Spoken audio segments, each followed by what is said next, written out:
All right, good morning from Riverton. And a a little brisk cold day today here in Riverton. We got down into the high 20s last night, and we're probably working through like the mid 30s right now, I think.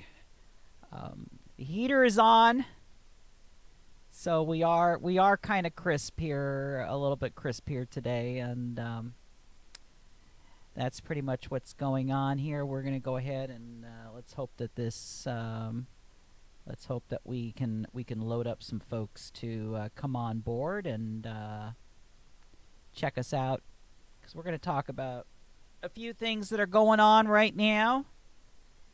Maybe even straighten out some confusion that's been going around the community. And of course, the chat. That chat is there for you to post with your questions, your comments. Pretty much, try to derail me, try to throw me off on something there. That's what we're here for.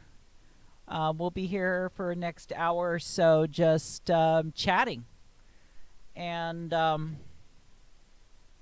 whatever's on your mind regarding the FCC. Feel free to go ahead and drop it in the box there and let us know, because, obviously we would love to hear from you. All right, let's see where are we at on things right now. Right now, we're just trying to see if we can gather up some more people to watch. But for right now, let's take a look at the current renewal situation. Yeah, we're back to kind of doing things the old way with the slates and everything like that. And I know we went away from that for a little bit through the pandemic. I would like to get us back on the schedule of doing these live chats maybe every week or every couple weeks. And but we do have some things that are going on, so this is a good time to bring back the live chat. So if you're in Colorado, Minnesota, Montana, North Dakota, South Dakota, here are the stations that did not file yet in the window. They still have a little bit of time to file in the window. And, the FCC staff is usually pretty tolerant within, like the first couple weeks of being late. But if it goes more than like 3 or 4 weeks being late, yeah, then you may start getting into the fines. These stations are going to start getting nasty grams from the FCC, little emails to remind them, hey, you need to file. Now, the ones that are in serious trouble, they are the ones in Iowa and Missouri, and they got to get theirs in. I think they've got an expiration. Okay, no, their expiration is actually in. Oh no, let's see. Yeah, their expiration is February 1st. Looks like February 1st is when those Iowa and Missouri application in renewal is expires. So they got to get them in by that time. So hurry up and do that. We just had the expirations for Illinois and Wisconsin. And I think there were only a couple LPFMs on that list for Illinois and Wisconsin. So, it's very important to get your renewals in. Who's up right now is going to be Kansas, Nebraska, and Oklahoma. There are 91 LPFM licenses in those three states. And you all have until February 1st of 2021 with a license expiration date on June 1st of 2021. So go ahead and get those renewals in now. You can start asking for them on the REC Easy form at easyform.recnet.net. Just a couple reminders. There are new public notice and announcement rules for renewals. The old ones where you had to go on the 1st and the 16th of every month and had to go at certain times during the day, that doesn't exist anymore. There's a new process. recnet.com/renewal has the information that you need to know. The other key thing is that you do not have to do pre-filing announcements. Pre-filing announcements have gone the way of button shoes. So there you go for Kansas, Nebraska, and Oklahoma. There we go. And just a reminder that if you still don't like us on Facebook, we hope you do someday. There's the Facebook, and then of course there we are on Twitter at RECLPFM. Please subscribe to this channel. Hit the notification bell if it comes up, and so that way you're reminded whenever we have one of these chats or we produce any other videos. Let's see what's happening here. Oh, for those of you who normally come around, you may notice that our background has changed very slightly. We got a computer installed over here. We are in the process right now, if I can bring it over. We are in the process right now of getting another Rivendell installation going here.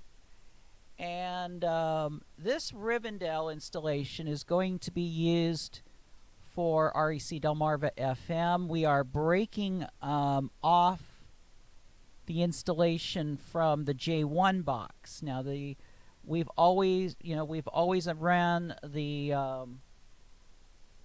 we've always ran the J1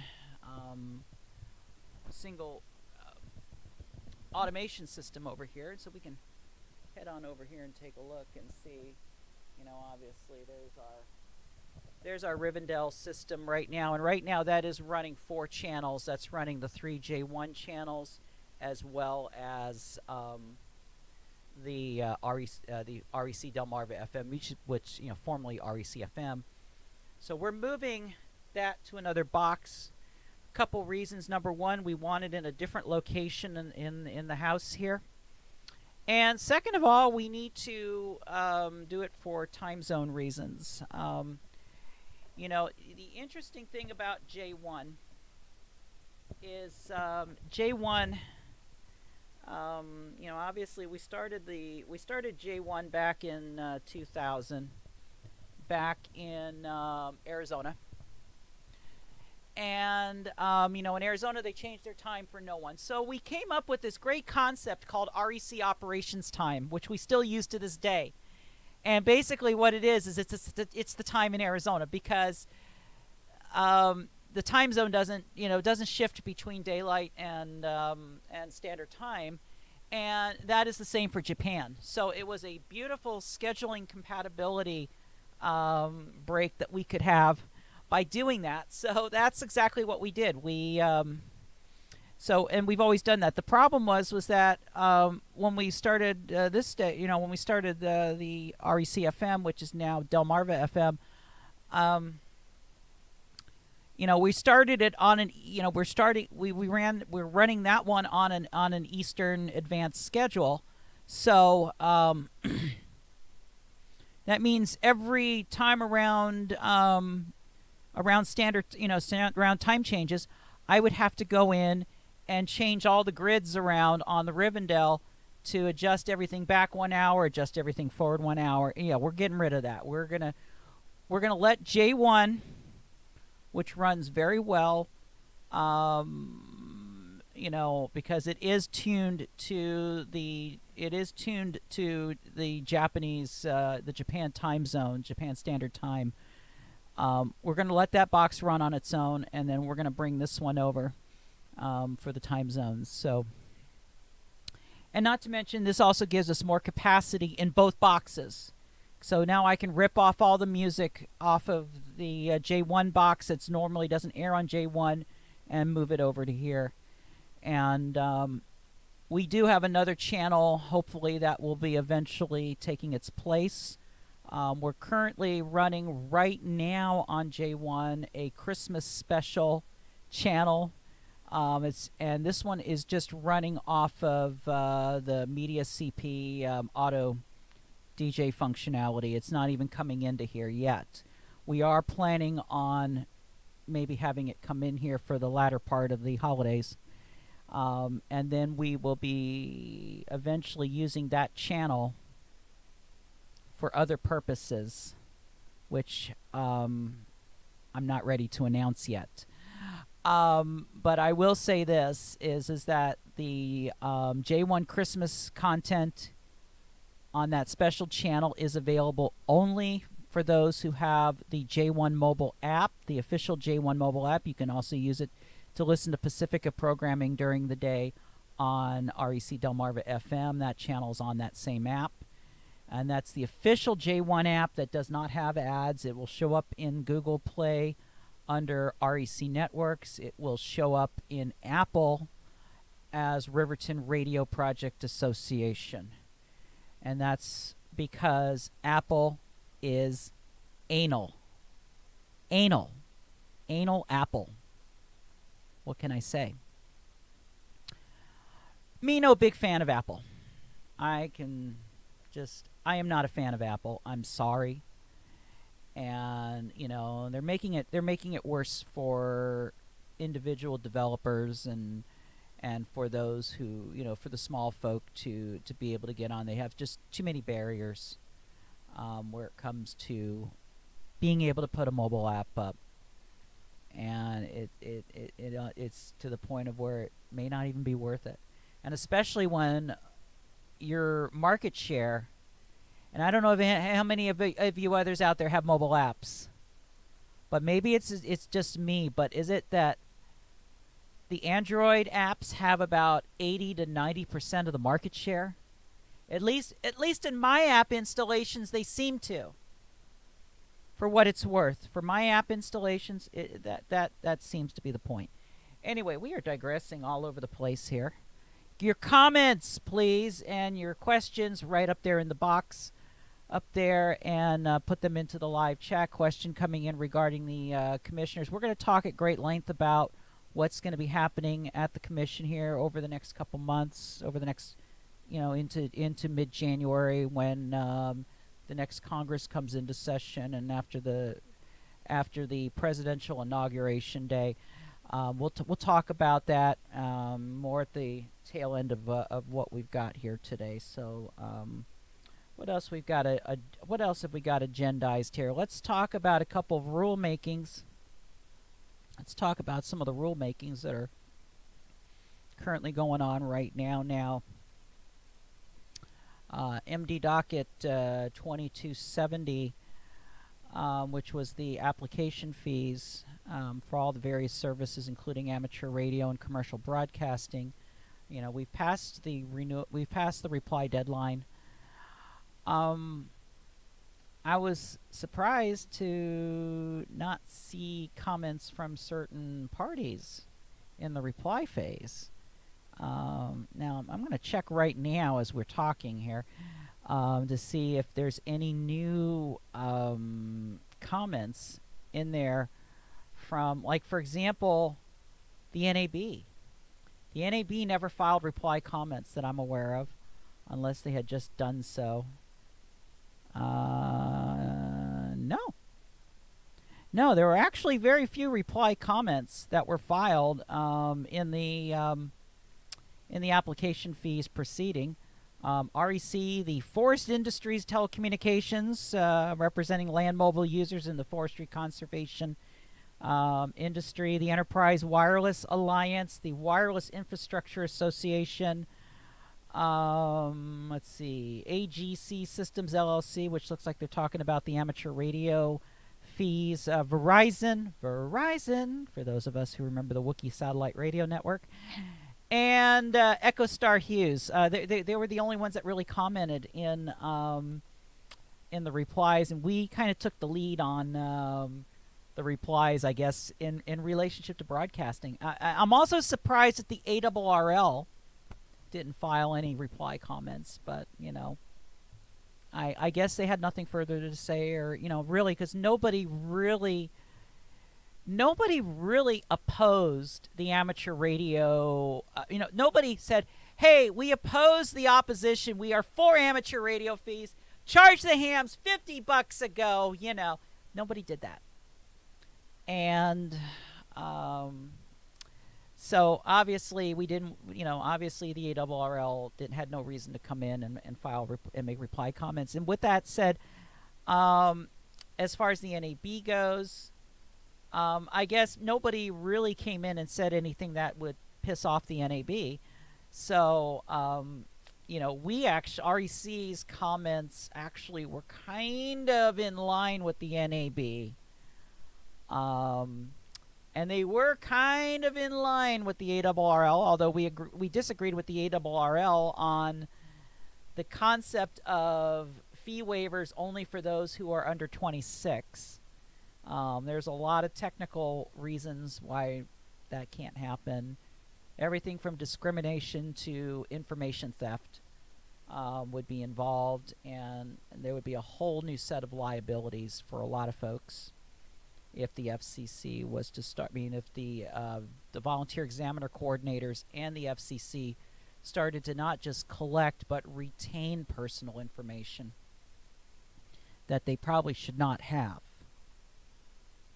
So that's pretty much what's happening there.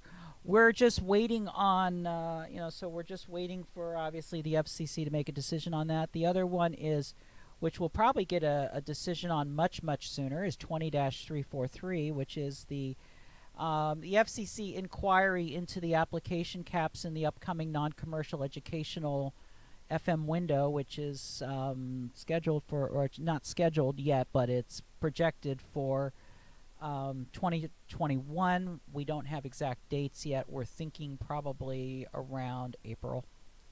April is probably a good guess on that one.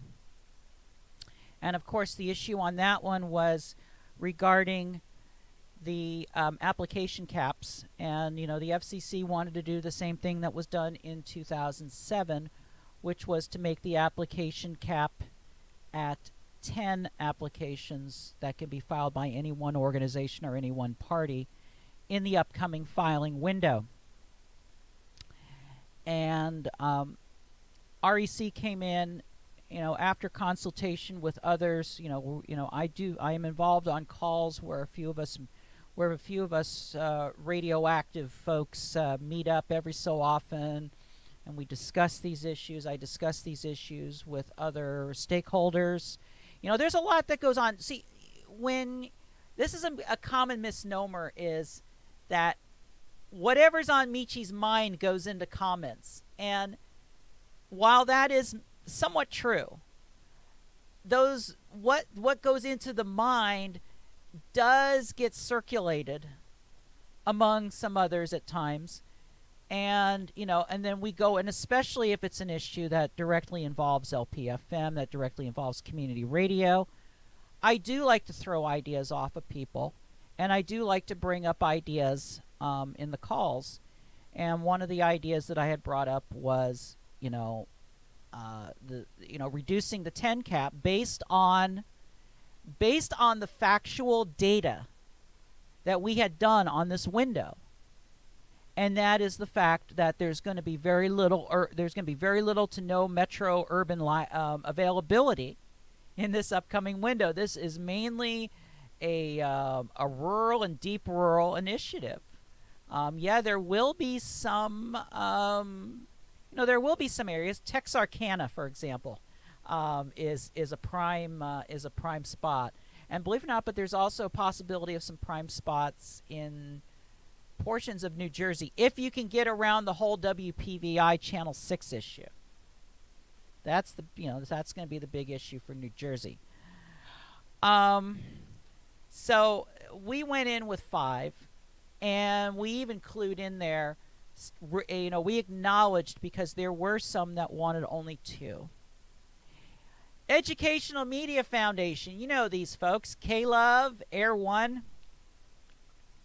Well, they filed in their comments that they wanted to set it up so in order for a application to be subject to the deadline, to be subject to the cap, it has to be in any of the metro markets. It has to serve any of the metro markets.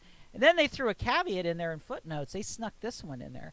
And they said in order for it to be considered metro, that it has to cover at least 50% of all of the, the whole entire cluster of counties for a particular market.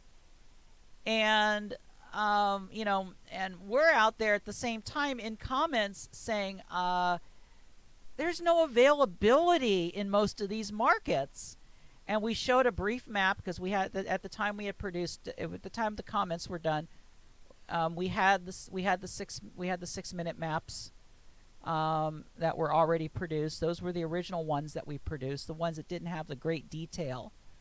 And then we eventually published the 1-minute opportunity maps, where we show opportunities at each 1 minute of latitude and longitude.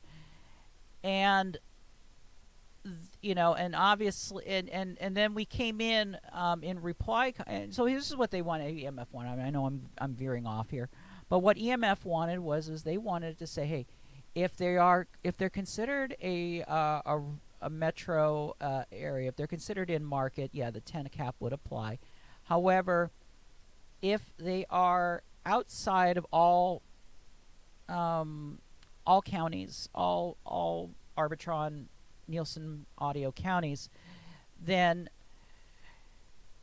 they can be exempted from the 10 cap as long as the application does not meet, does not have any competition, doesn't have any mutual exclusivity, and that it cannot be cured through engineering means, through filing an amendment. The problem with that idea is that, first of all, it goes completely against the reality of the landscape that we're dealing with. We are dealing with a mostly rural, little metro environment here. This is different than LPFM. LPFM, there's more metro opportunities in LPFM right now than there is in NCE. There's the opportunities are just not there because you're only dealing with 20 channels. You're dealing with third adjacent both ways. Huge difference between that and LPFM.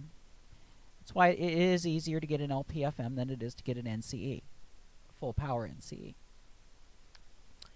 So, this is what they wanted to do, was they wanted to say, okay, well, if you're outside that area. The problem is that they're still creating the MX group. And once the MX group is created, it can't be split, it can't be broken up. And the FCC had just recently, sustained their policy, which just got published on Federal Register today, of the attempt to the Michael Cousins attempt to try to get them to reconsider and allow for secondary grants of MX groups. And no, it's still a winner take all. And so if EMF is encouraging these kinds of unlimited filings in these rural areas just to try to see if any of them will stick, and then they get MX, well, guess what? That screws up everybody else in the group, because you might have 2 applications on one side of the state, and then 2 applications in the middle of the state, which can be, or 1 application that would otherwise be a singleton, and then suddenly, bam, you've got this big application that comes in from EMF, and and guess what? They created the group. Now, okay, so you got a group. Let's say you got 2 on one side, 2 on the other, and you got a big EMF application. So you got a set of 5. If the EMF application wasn't filed, let's say that there would be 2 on one side, 2 on the other. That would be 2 separate MX groups. In that case, we would have 2 winners overall. But because of what EMF is wanting to do with filing applications like that on top of that one, now we're going to have only 1 winner out of, on one side or the other.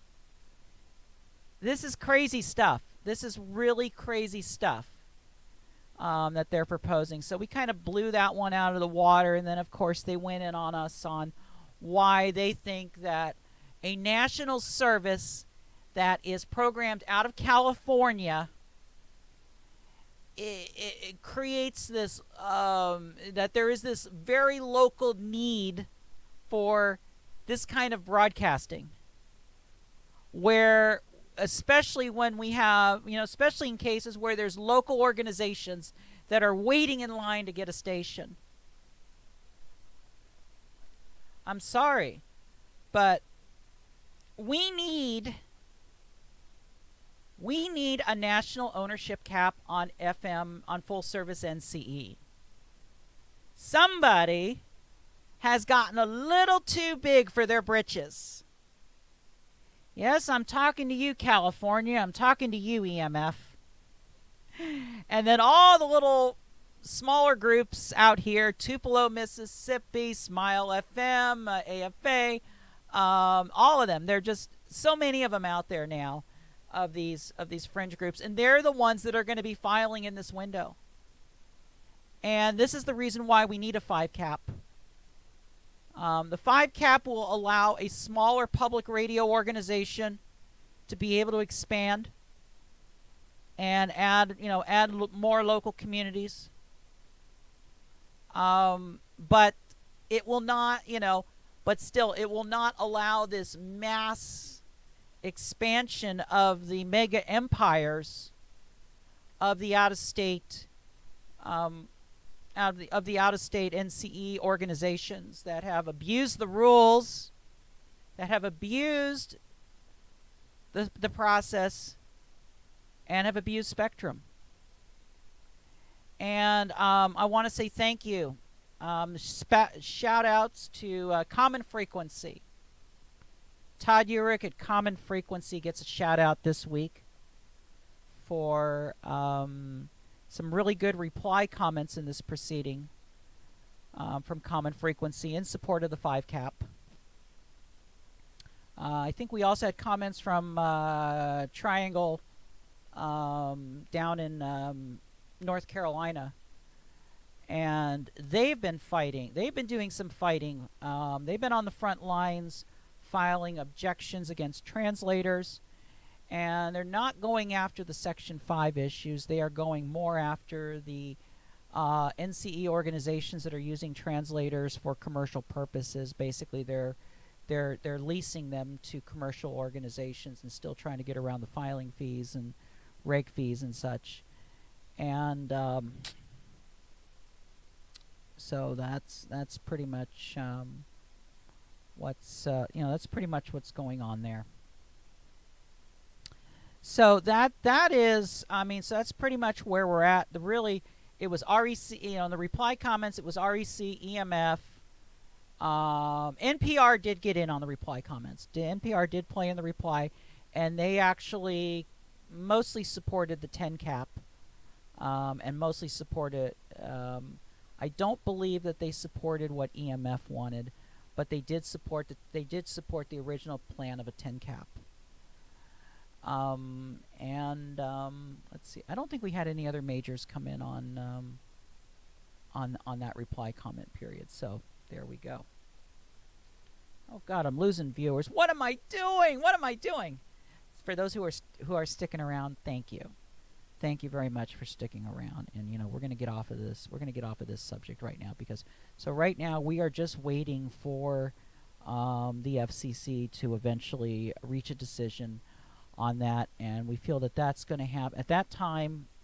We feel that that's when the dates for the window are going to be announced. So that could probably happen sometime later this month. We'll just have to see where that goes. That can come, I believe that can come right out of the Media Bureau. I don't think that has to go to the commission necessarily for that. So that one might come out pretty fast. So.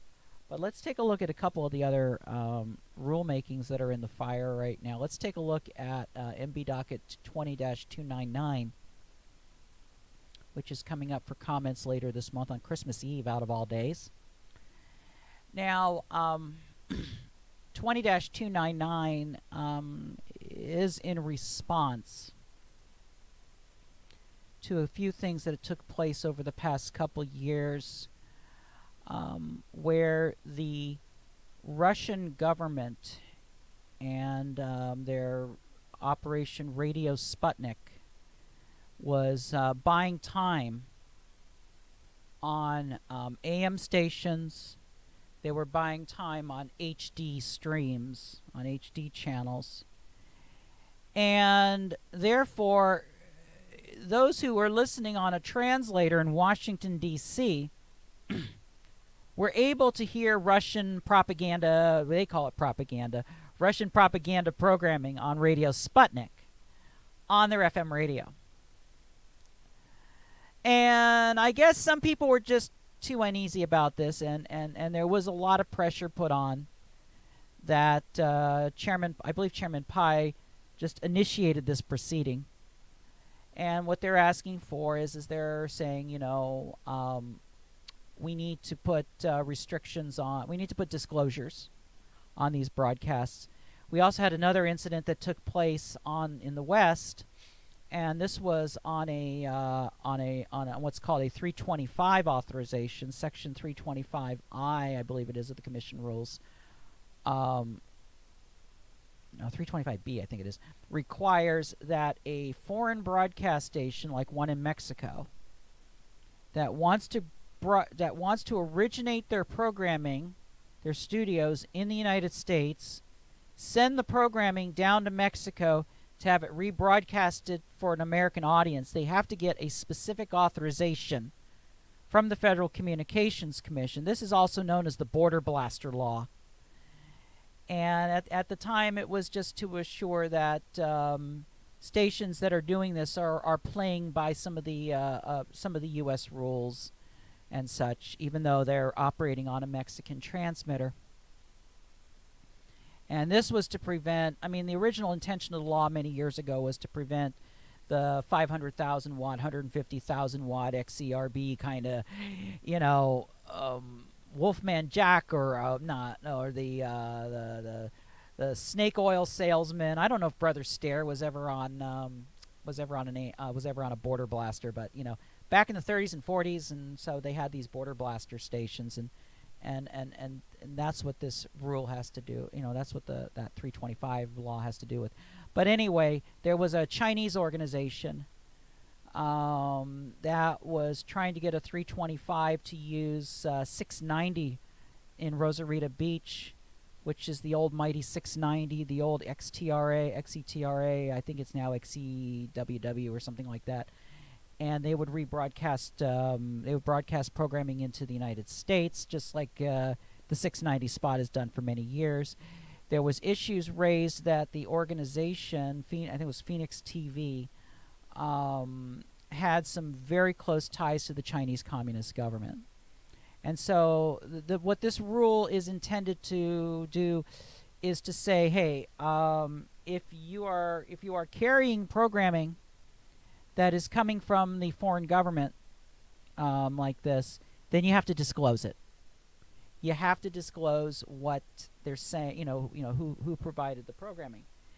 Now, the proposal shows what these are the different types of organizations that if they provide programming either through a joint sales agreement, or even free of charge, then they have to be disclosed. Now, the issue that I have with this and the concern that I have is around public broadcasters in these other countries. And I'm talking about even the friendlier nations, the UK with the BBC, Japan with the NHK. The arrangements that permit a lot of these national public broadcasters in other countries, it's usually an arrangement with the government, and it's usually, usually the government has some hands-on control to a point. Depends on it depends on the country. The BBC, it's by Crown Charter that the BBC operates. So the BBC is able to collect license fees within their country. The big question, of course, then comes up to if the government is funding it. If the government is funding a radio station through tax collection and through fee collection, does that make that a foreign government broadcaster? Same thing with the NHK in Japan, the infamous NHK fees.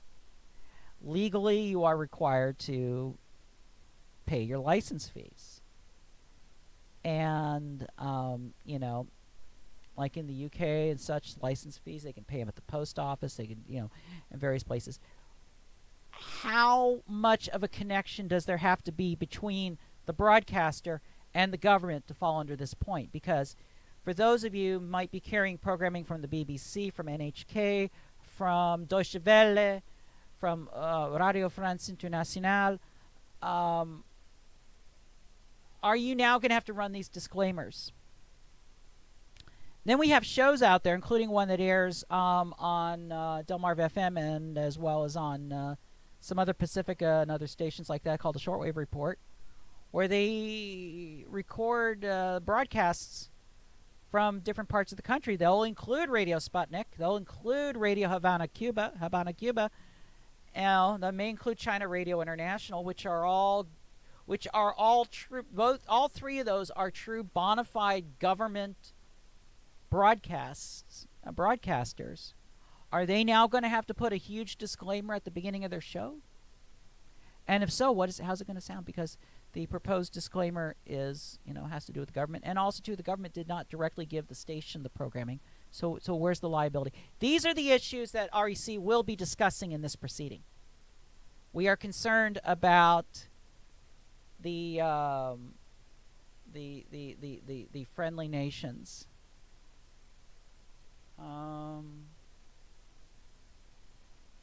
Is that the same with KBS, Korean? I'm not sure. Honestly, I know that in Korea there are a lot of independent commercial broadcasters. I'm not sure. I'm going to have to do some research on that. I am not sure if Korea has an NHK style of public television where it's authorized by the government to operate as an extension of the government, and was maybe like the first television, first radio in the country, before the commercials came along. Like I said, just like NHK, NHK does have that umbilical for, with the license fee. I don't know if there is a license fee in Korea. I don't know as much about Korea as I know about Japan. So I'd have to do some research and see. And I think the big thing is that if there is a licensing authority, then there might be, if there's a TV license involved, then that might be enough of a link. So this is what we need to resolve in this proceeding, because I think they're going to be biting off a little more than they can chew in this situation. And so that's that's pretty much where we're at on that. All right, what else have we got brewing? The one that just came down this week, and that's our good old friend geo-targeting. Yes, we talked about geo-targeting earlier this year. We also talked about the infamous Blippo petition earlier this year. That was the one where they wanted to extend the ability for fill-in translators and FM boosters to be able to extend their service contours out to the 45 dB contour of the primary station. That is not what is being proposed here. What's being proposed is what's being brought to a notice of proposed rulemaking is the original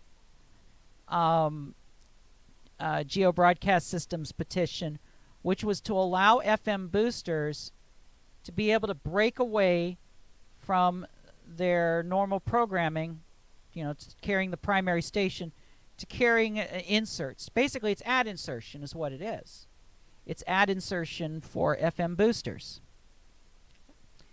And of course, this brings up a lot of issues. And a lot of issues are addressed. They're being inquired about in the NPRM, including self-interference. That's where the booster interferes with the primary station. Now, current booster operations where 100% of the programming is the same, we do have, there is synchronization that goes. What they normally do in some cases is that they'll actually put a delay on the main transmitter, so that way that will allow the microwave hops to get to the boosters, and so that way the main transmitter is synchronized with the booster.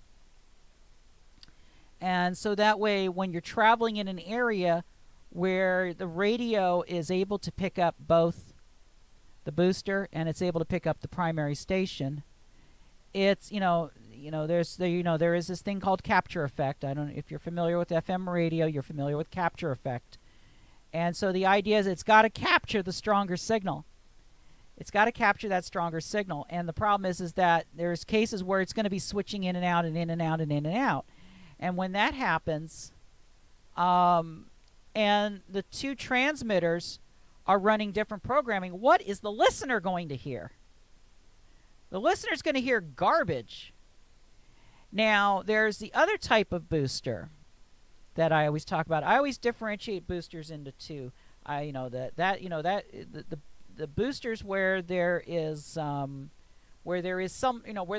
of sight between the primary station and the listener that also can pick up the booster, and but otherwise is not able to hear the primary station too well because of multipath, terrain, and other things. Remember, the service contour, when they calculate service contours, they're only looking at the terrain in 2 to 10 miles, nothing beyond that.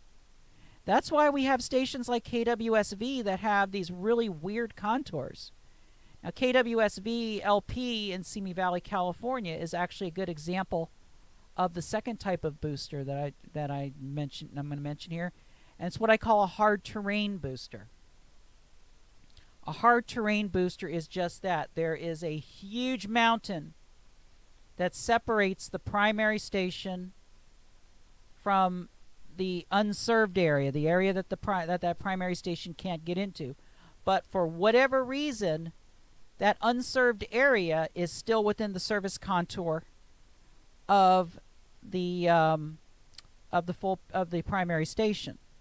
So this is actually a beautiful opportunity to put a booster in. And I think with this change in if the FCC authorizes geotargeting, my fear is that we're going to have a slight booster boom.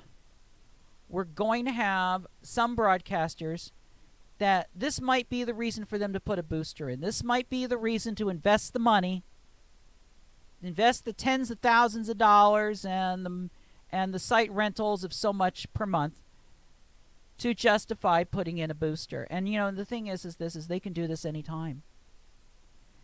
And although that's up for discussion now, but the boosters, they can put in these boosters, and the question is how are they going to interfere with what's already out there, especially LPFMs and translators? Because the booster rules are a bit more liberal.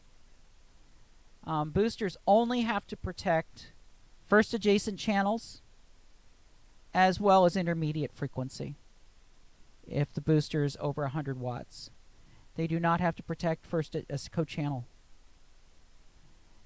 However, boosters are subject to the same interference remediation rules that also apply to the same rules that apply to FM translators also apply to boosters.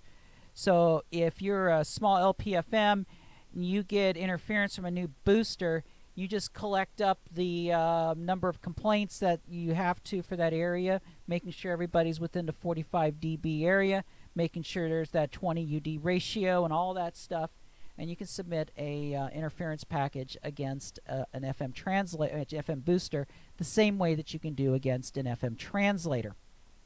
Geez, this is fun. So we get back and we look again. So there's various questions on there, of course. Should there be new protection requirements for boosters? And a part of me is starting to say that there needs to be a co-channel contour protection requirement from FM boosters to LPFMs and FM translators. So if somebody's setting up a booster and there's an LPFM on the same channel, they need to make sure that the 40 dB interfering contour of the proposed booster does not reach into the 60 dB service area of the LPFM or translator. The issue then will come up about reciprocal protection. In that case, what will happen is, and this is assuming that the FCC never allows the service contour of a booster to go outside the service contour of its primary station, that translators would be able to easily protect the boosters because the boosters are inside of the full power station service contours, and the translators already have to protect to the full power service contour. So that's okay. Now the issue, of course, is LPFM. And the way I see it is that LPFM stations are already overprotecting full service stations. They're basing it on they're basing it on the standard service contour size of a full service station plus an extra 20-kilometer buffer zone. So there is overprotection. The interfering contour of an LP100 station standard is like 18 kilometers. So I don't see really an issue here. I think that we don't need any new requirements where an LPFM station would have to protect a booster. Right now, LPFM stations do not have to protect boosters because they're protecting the primary station. We don't need the extra requirements there because we already have other things in place that will prevent much of the interference from taking place. Now, I will say this, though. I've been doing this for over 20 years. And during this time, I am not aware of one instance in this past 20 years that an LPFM station has experienced interference from a subsequently activated booster station. Now, of course, with the geo-targeting, the number of booster stations can go up, and suddenly some LPFMs and translators may have a neighbor knocking on their door. And that is the co-channel booster from the primary station down the road a piece. Some are saying, well, why not just, if since it's inside the service contour, it can't interfere with others. Yes, it can, because the interfering contour from the booster, which is located more likely closer to the edge of the service contour and closer to the victim station involved, they're going to get a higher interfering contour versus what they would be getting off of the primary station. It might have been the reason why they went to that channel originally was because even though the primary station puts an interfering contour in that area, there's maybe terrain or something that's keeping them from using it.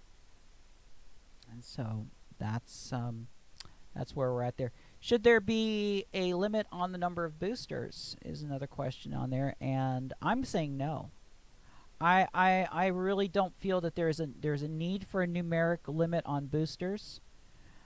Just like I don't, I would have liked to have not seen a numeric limit on boosters in LPFM. And because, as I've noted to staff, is there may be certain situations, like for example KBUU in Malibu, where they're covering an area that has a lot of canyons. What if we were to put little 1-watt transmitters inside those canyons? You know, that would be over too. The FCC did address this though in 19193 and basically told me if I have an extenuating circumstance, kind of like these canyon situations, that we could go for a waiver. And that's a waiver I'd be willing to try for in those situations. But again, it has to be an extenuating circumstance. Should the FCC limit boosters to filing windows? Hell no.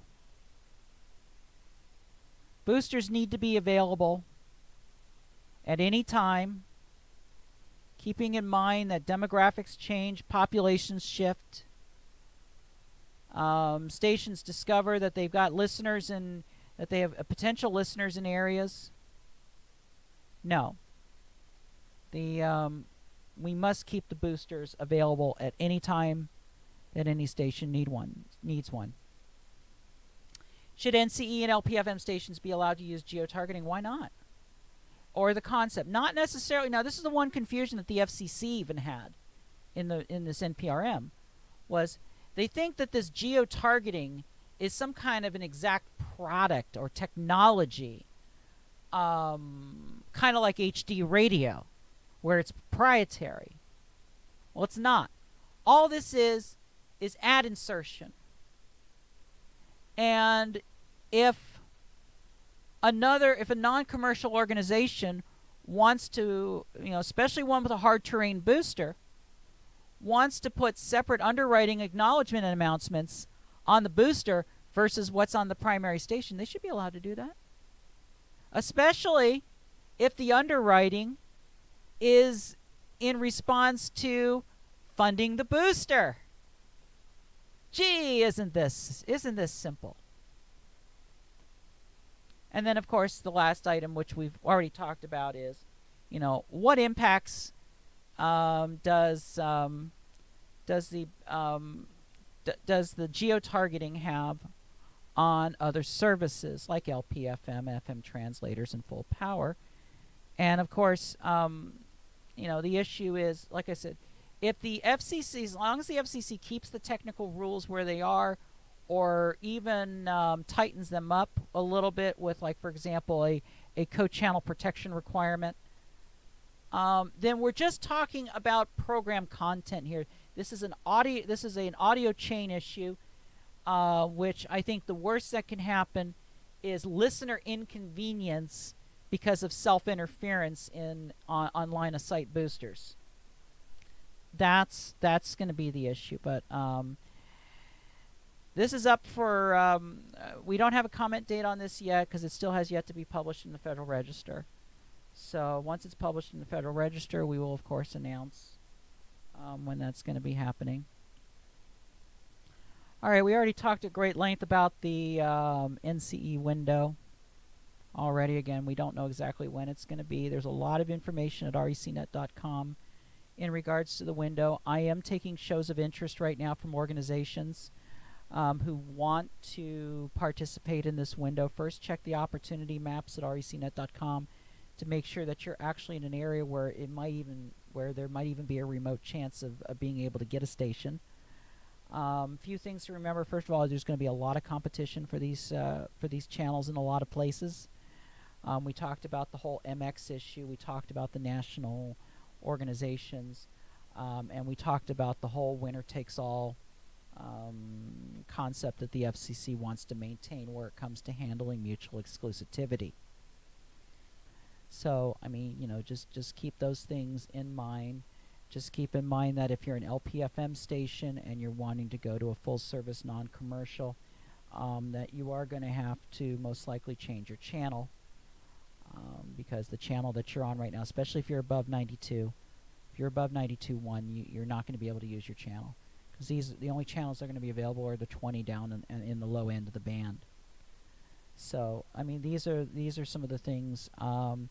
Also, too, you want to have your sites picked out if you can find sites that you know that you would have permission to build at, if authorized a station, and also to what you think your requirements are going to be as far as power and such goes.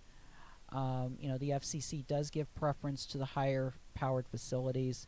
They do give preference to facilities that are located in places where there's only 0 or 1 non-commercial stations down below 92 already. So these are the things that we need to, those are the things that that need to be taken into consideration. And not everybody who applies is going to get is going to get a construction permit. Like I said, there's going to be a lot of competition out there, and as we've seen with as we've seen with the national broadcasters, EMF and them, they're going to be going for blood. They're going to go for blood because this is their first. This is their first taste of the meat in 13 years. So yeah, they are going to be going for blood in this window.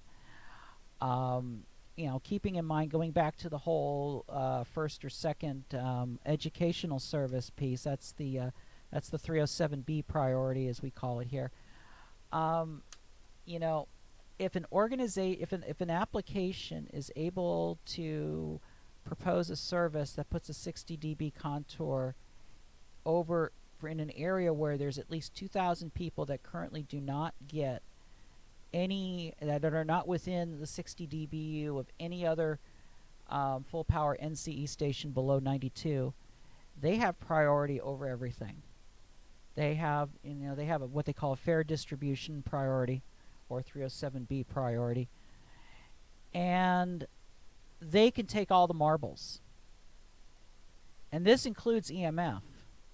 This includes a national owner. If a national owner comes in and is able to assert 307B priority, and none of the other applicants are able, none of the other local applicants or regional applicants are able to assert the 307B priority because they're not able to propose a facility that would reach all those people in those specific areas, then EMF gets the license. That's pretty much how 307B works. Is first priority is serving, is getting first and second non-commercial service into areas where they currently don't have it. So this is why it's very important to make sure that applicants do have some decent facilities and are able to get into some of the rural areas that are otherwise unserved. And there's a lot of this white and gray area across the country. There's quite a few little patches of white and gray area. And it might be closer than you think.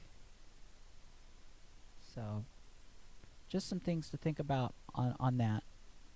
And again, if also, the other thing that you need to take into consideration is if you are looking at particular sites, is if you're going to be running higher power, you need to take into consideration the radio frequency radiation guidelines that the FCC has. And, with LPFM, they made it simple. It's just basically your antenna's got to be more than 20 feet away from a human head. That's literally what the guideline is for an LP100 station. However, when you start getting into the bigger power, there's these models that we run. There's a tool called FM Model that you can actually get off the REC website that will actually show you, based on your antenna, your height, frequency, what the radiation is, what the radio frequency radiation is off of that antenna at certain distances away. So, you got to keep it under a certain distance, and if it's over that distance, within like X number of feet of the tower, that's where you have to fence it off to. And so this will drive, if you're doing new tower construction, this will drive your fencing and a lot of stuff. This will also create some major issues if you're thinking about putting this thing on a rooftop. Once you start getting into the bigger stations, you start running into the problems with radio frequency radiation and rooftops. And the FCC, a lot of times when you're doing that, they're going to want more studies. They're going to want a lot of work that be put into that. They're going to want field testing and such when there's concerns about higher powers going on the rooftop. That was one of the issues that we had that brought on the Pirate Act, were reports from the New Jersey and New York Broadcasters Association that there were 1,000 to 3,000 watt transmitters on the roofs of apartment buildings in Brooklyn. And not only, were they obviously jamming the airwaves, but they were also causing a radio frequency radiation concern for the residents who lived in the building. So that was some of the charge cry to get the Pirate Act passed by Congress. So yeah, you're gonna have to choose your sites wisely, and knowing that you may not get what you want. And also keep in mind that directional antennas, if you're used to dealing with LPFMs and translators, directional antennas are totally different in the full service radio world. Not only do they have to meet certain parameters, like for example, a CLFM antenna would never be legal. A single CLFM, if you skewed about 5 or 6 of them, yeah, perhaps. But a single CLFM antenna, single very directional Yagi type antenna, really can't be used in the service. The FCC has made a few exceptions over the years, but overall, it really can't be used. And also, too, directional antennas are going to require proof of performance. Proof of performance is normally done through an antenna manufacturer or through a third party. And what they actually do is they build a model of the antenna and they run it in a field test. And then they present the results to you, and then you enclose that with your license application at the end of construction. Proof of performances can run into the thousands. And some antennas you can't easily get proofs on anymore. For example, the Scala antennas. Used to be that Shively would do proof of performance evaluations on the Shively and the Scala antennas, but they don't anymore. So those are some of the things that that we've been having to deal with. So yeah, pick your locations very carefully. Again, you feel free to email locations to me. I can look at them.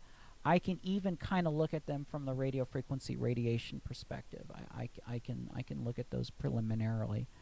Just keep in mind that if you do decide to go directional antennas are very costly. It is a very costly move to make, especially for a smaller NCE that may not have a huge budget. So these are the things that you got to take into consideration. Also, too, if you are watching this and you're thinking about filing in the NCE window, and you do not have, you need to make sure that you have that there is a nonprofit organization established, and that means going to a state's Secretary of States and filing articles of incorporation or filing whatever your state requires to get the corporate status. Because if you cannot file for these things as an individual, and if you file as an unincorporated association, you've got a huge battle ahead of you. And very few unincorporated associations actually make it. I've seen Catholic churches get it because they're able to show that they've been in existence for religious education for the past 100 years, and they have a paper trail for that, and they can get away with that. But if you decide you want to start XYZ radio project and you're not incorporated yet, then you need to get incorporated. Keeping in mind too, though, that the FCC does give priority in the point system to organizations that have been established as corporations for at least 2 years. So if you still haven't established your corporate status, you're not going to be able to claim those points. in the window. So just keep that in mind. If you are considering LPFM, I would get your corporate status right away if you haven't gotten it already, because LPFM also has a priority of 2 years of corporate status and local presence and corporate status for 2 years. And obviously you're going to need to, you know, the qualifications from that point to get an LPFM is the same as NCE. You've got to be a corporation. Now you can get corporate status. This is a question that came up the other day. You can get corporate status in another state. For example, like REC, like for example, I'm also the president of an organization called Riverton Radio Project Association. Riverton Radio Project Association is a Delaware nonprofit. Now, of course, I'm right down the street from Delaware. I mean, I could walk to Delaware if I wanted to. It'd be a long walk, but still, it's not that far away. But still, I have a Delaware nonprofit. Why? Because Delaware is an easy state to get a nonprofit in. You only need a board of 1. We have a board of 2. Some states like Texas require a board of 3. Now, even if you get a corporate status in another state, you still have to check your state laws in your state to see if you're going to be able to do business in your state with that out-of-state corporate status, like, for example, collecting donations and such. You may also have to file for a foreign corporation status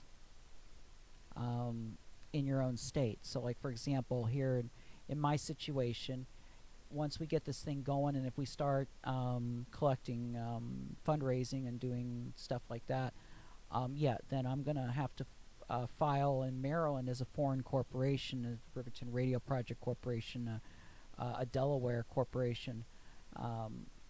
So, you know, there are certain laws. I am not an expert on the corporate law. You'll need to talk to a CPA or a corporate attorney or a corporate law attorney, or check the websites for the Secretary of State's office in your state for more details on what the individual laws are for each state.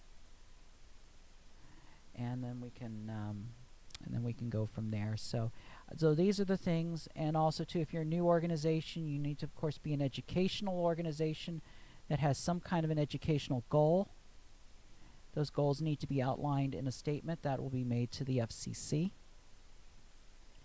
You'll also need to indicate on your application how the radio station is going to be used to advance your organization's educational program. So you'll need to have that all in mind. The FCC is looking for words like teach, instruct in their educational statements. The FCC has in the past rejected weak educational statements or have asked stations to clarify their educational statements to include more of the core educational aspect of their organization. You know, when NCE was first authorized back in the 1930s, it was strictly limited to schools. Then came other organizations. If I remember correctly, I think it was the Moody Bible Institute or somebody like that. I think it was the Moody Bible Institute was the one back in the 40s that really pushed the envelope and said, yeah, we need to extend NCE beyond, into religious school organizations and such. And then we had, of course, the infamous RM 9242 back in the 1970s, which discussed, the qualification of churches into being non-commercial educational licenses. Now, of course, Pacifica was already a licensee at this time, but which really didn't resemble a school or a church or anything like that. So there were those issues that raised up, and then of course that got spread like a huge rumor that exists to this day, and I believe the FCC still gets calls on this, because apparently, every so often you'll hear that, oh, the FCC is trying to ban religious programming. The FCC is going to ban shows like Touched by an Angel. I've seen that one. And the conspiracies around that. The RM 9242 or not RM, the 2459 has always been a conspiracy theory. And of course, the conspiracy theory, of course, was the Madalyn Murray O'Hair, who was a well-known atheist back in the days, was behind all this. So, so don't believe the conspiracies, don't believe the rumors, but just be advised that you do have to make sure that you have some kind of educational statement. Now, if you're already an LPFM licensee, you won't need to do that. What we'll do is on the LPFMs, all we do is we put on there your other station, that the application that was originally granted, that has the original educational statement on it, that you were granted under, and they will continue to use that. So yeah, these are the things that we've got to take into consideration for a new station. And of course, if you have any other questions, you feel free to get with me, and we'll figure them out for you. And also to again, we're taking show of interest now, and but let's get all the information together. I'm not able to go find and shop for sites for you. You need to find those on your own. You need to identify those sites. You also need to make sure that if you're using your own land, your organization's own site, that you got to make sure that you're going to be able to get zoning for it. In the 2013 window, we did have a couple of major land use battles come up in that window because of misinformation from states and from city governments and such, and just all kinds of stuff that happened, in those cases. So these are all the considerations that you have to take into consideration. That was redundant. All right, so let's see here. What's this slate? There we go. There are going to be some big changes coming soon. Now, I want to make one thing clear right now. Apparently, there were some folks. We posted a couple things over the past couple weeks or so since the election took place, and we kind of stated it in a way that we do not know yet who is the president for the next term. And some have said, "Oh, LPFM is on the left. It's a left. It's always been a left service and such." And you should be assuming that Biden is the president-elect. REC is buying into the whole conspiracy theories on the right. No, we're not. If anything, what we're doing right now. Excuse me for a moment. Drink break.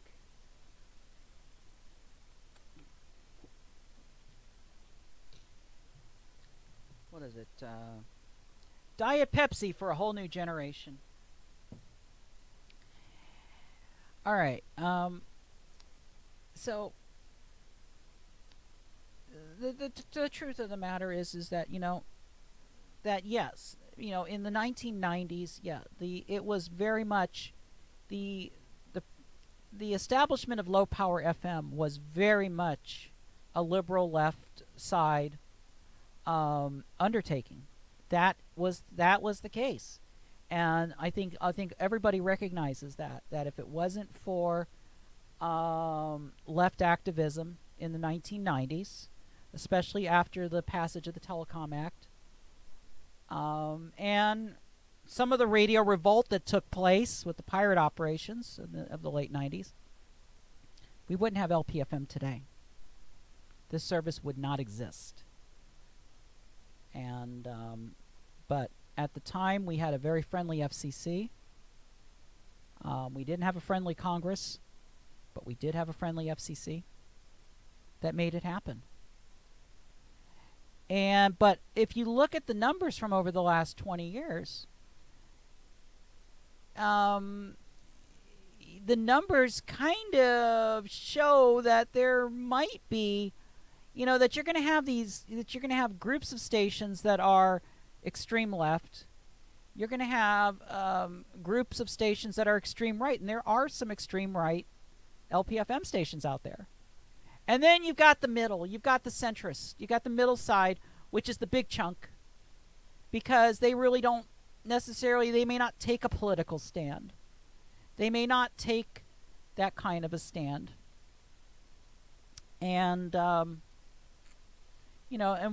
where are they? And for example, in some of these cases, you don't know exactly, where they stand because, like for example, the Christian Hispanic ministries, where do they stand? Where does some of these other small town churches stand? They may stand on either side of this, even though they're not legally allowed to take a position to violate their 501c. You'll know by their congregation as where they are. Now, of course, there's some, you listen to some of these, translator religious networks, like, some of the stuff that's been coming out of Calvary, on the KAWZ, on the Twin Falls station. That they've got a translator for that here in Salisbury, and I sometimes tune by there, and it is very political on there. So, and then you'll have others that might be taking that programming. What about all these stations that are taking EWTN? All these stations that take EWTN and Relevant, they're going to be very pro-life. They're going to be very right-wing, pro-life kind of stations. So yeah, there's going to be the left started LPFM, but right now we have a huge melting pot of licensees. REC's position is very simple. When that logo is up there, where is it? There. When that logo is up there, logo. When that logo is up there, when REC is up there, the politics stay at the door. Very simple. We're not taking sides. Why? Because we want to be fair to both sides. Because unlike others in the past that have done the stuff that I do, I am reaching out to the right. I am reaching out to the right side of the aisle. The Local Community Radio Act, the involvement of Senator Cantwell from Washington, Senator McCain, the great John McCain from Arizona, together worked on that Local Community Radio Act. Many of your stations would not even be on the air right now if it wasn't for bipartisan legislation. That vote was, that act was passed on unanimous consent. So yeah, it was this LPFM is now bipartisan. And it will stay that way because everybody has a right to be heard. Both sides. Even people that when that logo is not up there, when that logo, I'll get this right one of these days. When that logo is not up there, there's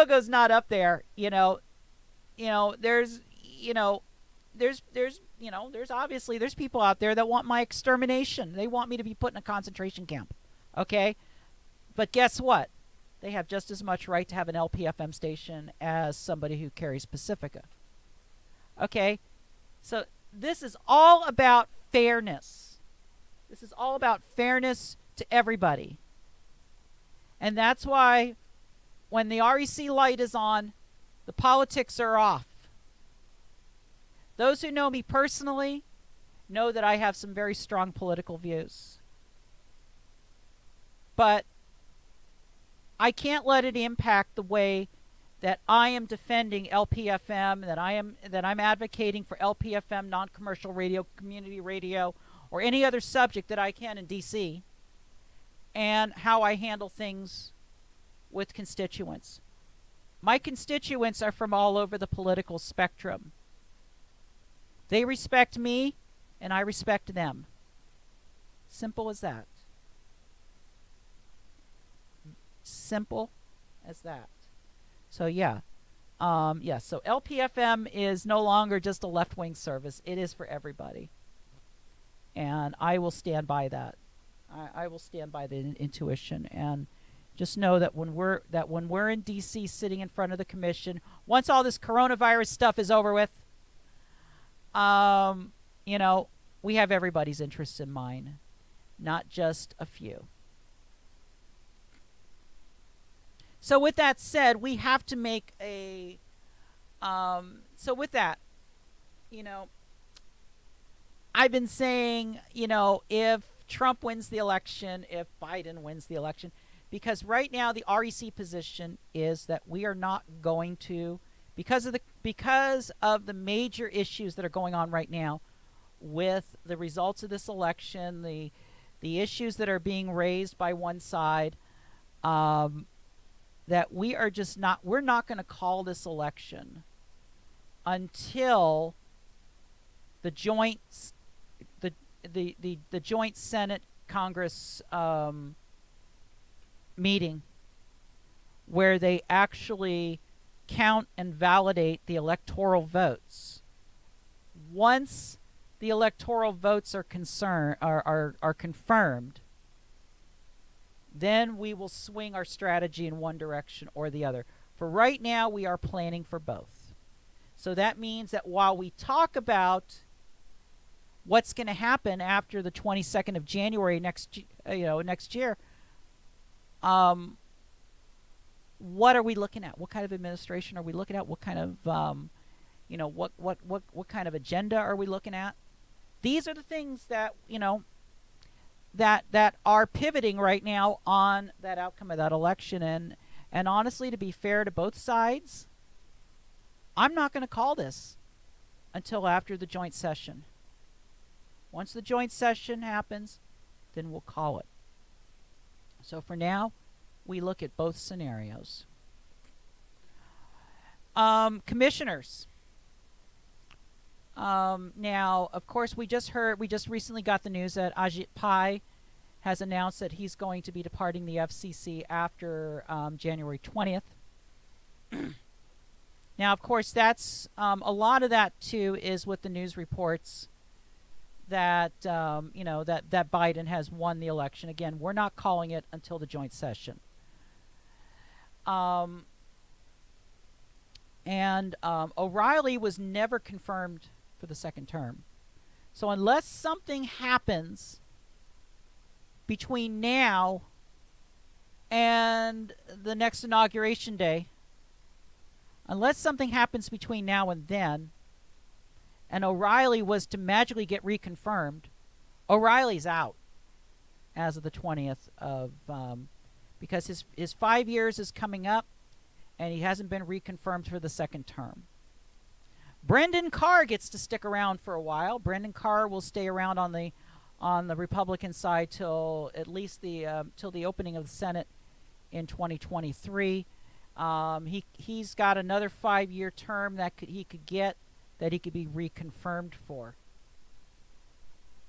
Now, if we look over on the Democratic side, what will happen here is that Jessica Rosenworcel is currently in her second term, and she gets to stay on throughout this whole entire session of Congress, and regardless of who becomes president. She's still in, because her term doesn't end until she's on. Terms will normally extend to the beginning of the next session of Congress, and so that means that she's good till January of 2023. And like I've said is that, and I've said this in the past, that if Biden is if Biden's win is confirmed, and the joint session does give it to Biden on electoral votes, then it's my opinion that Jessica Rosenworcel will be the new commission and the new chairperson of the FCC. And I'll tell you right now, this is who I am backing in the event of a Democratic win. Is I am backing Jessica Rosenworcel. I've said it many times that I have endorsed Jessica Rosenworcel as chairwoman of the FCC. She is the most LPFM friendly person that we've got. Some have asked, what about Mignon Clyburn? Unfortunately, Ms. Clyburn has already served 2 terms on the FCC and really is not going to be able to come back for a 3rd term. So unfortunately, Commissioner Clyburn would not be able to come on board. Jeffrey Starks is still in his term. He's still in his 1st term, which will last until 2025. And then, of course, he could be reconfirmed for another 5 years at that point. I'm starting to like Starks, although I disagree with him on a couple things. I am starting to like him. So what will happen is if we have a Republican win, let's say the Republicans somehow or another, let's say that the joint session goes in their favor. Pai and O'Reilly are out. Carr is still in. Rosenworcel and Starks are still in. So technically, coming out of the box, you're going to have a 2-1 majority in favor of the Republicans and 2 vacant seats in favor of the Democrats and 2 vacant seats on the Republican side. The big person that President Trump is trying to get into the FCC is Nathan Symington. Nathan Symington was at the NTIA, the National Telecommunications and Information Administration, kind of the government FCC, I guess you could say. And of course, the president has been on this big kick regarding Section 230, which is the Communications Decency Act, Section 230 of the Communications Act, and trying to get some language changed in there that takes away some of the protections of social media. And this is the main reason why O'Reilly did not get reconfirmed, was because O'Reilly does not agree with the president on these issues in respect to the Section 230. And obviously Section 230, some have said that, yeah, this is retaliation towards Facebook and Twitter for the way that they've supposedly treated the president for the past few years, with the little messages below his tweets to say that, yeah, this information is still being disputed, and here's information about the elections and all that. So that's what a lot of this has to do with. A lot of this is seen by some as retaliation for for what social media has done, has reacted to the president's tweets and posts. So we have that. So that is so if we go to so if we have that kind of commission, yeah, we're going to have a 2-1, and there's going to be a rush to get more commissioners in on the Republican side. Again, that's in the event that the joint session goes for the Republicans. Now, if the joint session goes for the Democrats, yeah, it's going to be a little easier, because you'll have Rosenworcel and Starks. Rosenworcel will likely be chairwoman. Starks will be in there too, and you'll have Brendan Carr in there. So that means that Joe Biden would then have to nominate 1 Republican and 1 Democrat in order to fill up the 5.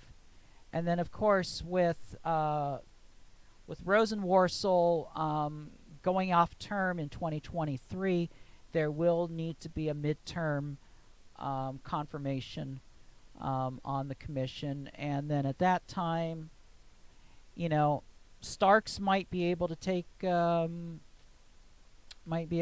chairman spot, or whomever the president decides to nominate.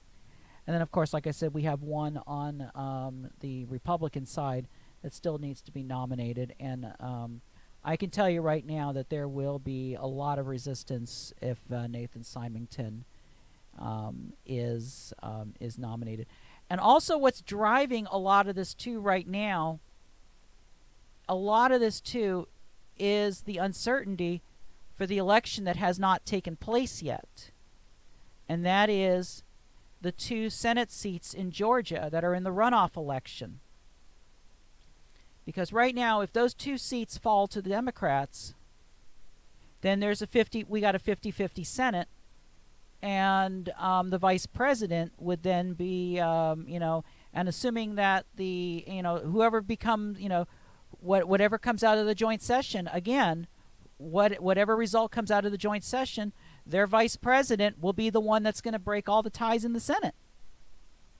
So, so there's still a lot of variables that we have in this. When is the joint session? It's going to take place in January, mid-January, I think. Let's see.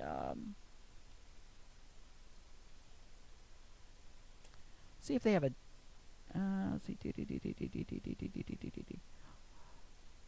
Count on your friend Wikipedia. It's a non-academic source. Yeah, there we go. I'm trying to see if they have a day. I don't see one off the top of my head, but yeah, it's usually it usually is like 2 or 3 weeks, like 2 weeks into just after the new Congress comes into session at the beginning of the year. It's just shortly after that, but so it's going to be early January. And what that's going to do is, if you've never seen a joint session, what they'll do is that each state will bring up their votes from their electors, and they will certify that they are good votes, that they were done in proper form, and then they will be counted. Now, at the same time, anybody can object to the votes from a certain state, and in order to do that, they need to have something signed by both a congressperson and a senator. And there's a whole mess around that. There is a C-SPAN video out there on YouTube somewhere of the 2017 joint session with Hillary Clinton versus Donald Trump, and you can see what happened. And there were cases there where objections were trying to be raised, mainly by the Democrats, because of the fact that because they were trying to raise voting suppression issues and stuff like that in these objections. But since they did not have anything from the Senate, they couldn't move forward with them. So if you want to see some government in action and a sneak preview of what's going to be coming up sometime next month, that's where you go and check that out. So that is pretty much what we have there for the FCC, for the commissioners. Again, like I said, I have this feeling that right now, if we are in the Democratic majority, then we will have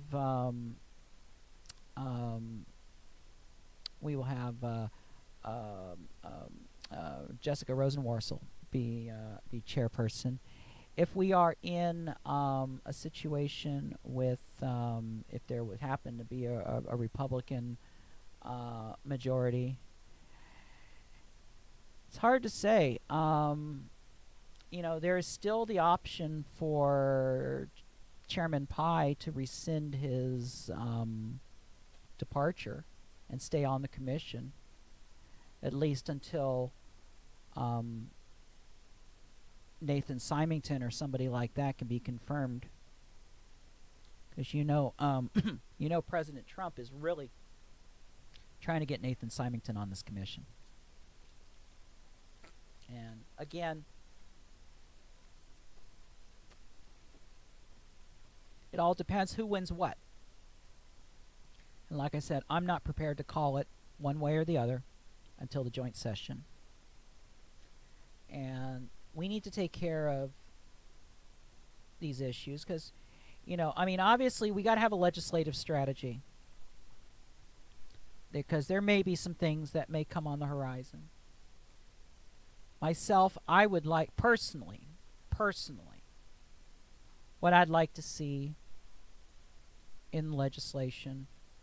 First of all, I would like to see a national ownership cap on non-commercial educational broadcasting. I would like to see an ownership cap.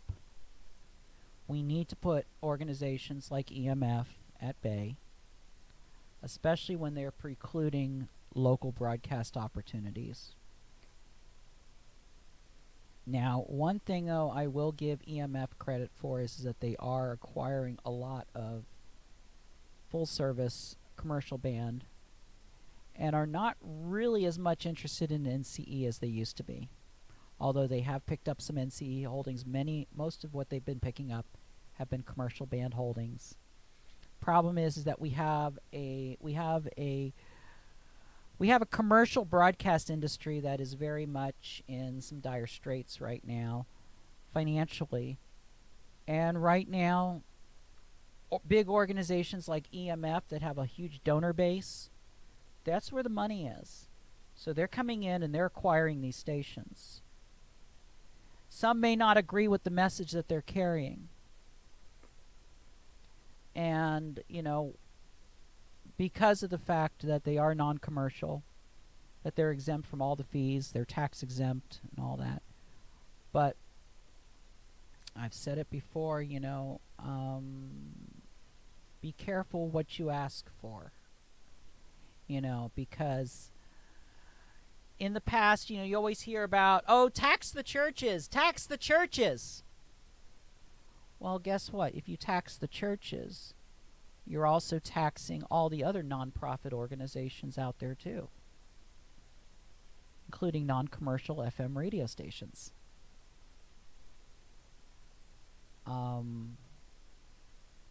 Again, think about what you want. That's all I'm going to say on that, is just think about what you want. Because sometimes you may not like the result. And that would be the case, that could be the case in in this situation. So, again,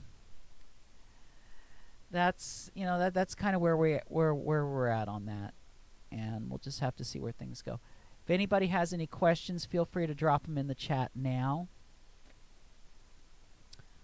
Some other stuff that's been going on lately. We just recently had the change in assignment applications.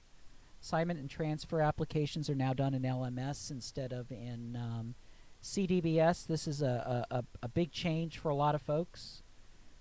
This also means the reduction in the number of things that that CDBS can be used for.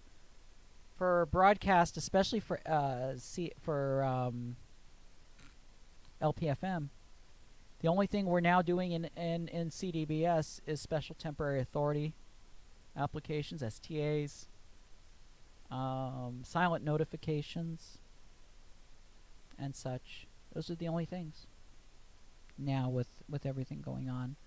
We did a lot of work last weekend on our ELMS backend system to support these new LMS generated applications. Few things: if you are going to be reassigning a station to another organization, you now need to get the new FRN for the new organization up front because the form asks for it. Never did before. So that's what we got going on there. All right. I take it we have no questions, no other things brewing. Just some reminders: if you are not subscribed to this channel, I do ask that you do. Please support us. Let's get our number of subscribers up, because that may help us down the road. Click the notification bell if there is one there, so that way you can go ahead and be notified that whenever we have another broadcast like this. As mentioned, there's going to be there is an FCC meeting next week. The only item of remote interest is that there's going to be a ATSC3, which is the television, the next generation television issue on delivering internet services and such over ATSC3. That's really the only issue. There's a couple of items on the agenda as a national security issue. I don't know if or what's going to be discussed in open meeting on those two, but it'll be interesting to see. So that'll be next Thursday around 10:30. The FCC still is not in permanent home yet. Everybody's still working from home, and they are meeting every month by Zoom. So there we go. Anyway, if there's nothing else, we've been at this for 1 hour and 42 minutes, and I think maybe it's time to call it. All right. Hello to WXZYLP, Kane, Pennsylvania. See you out there on the comments. So until then, we say good day from Riverton.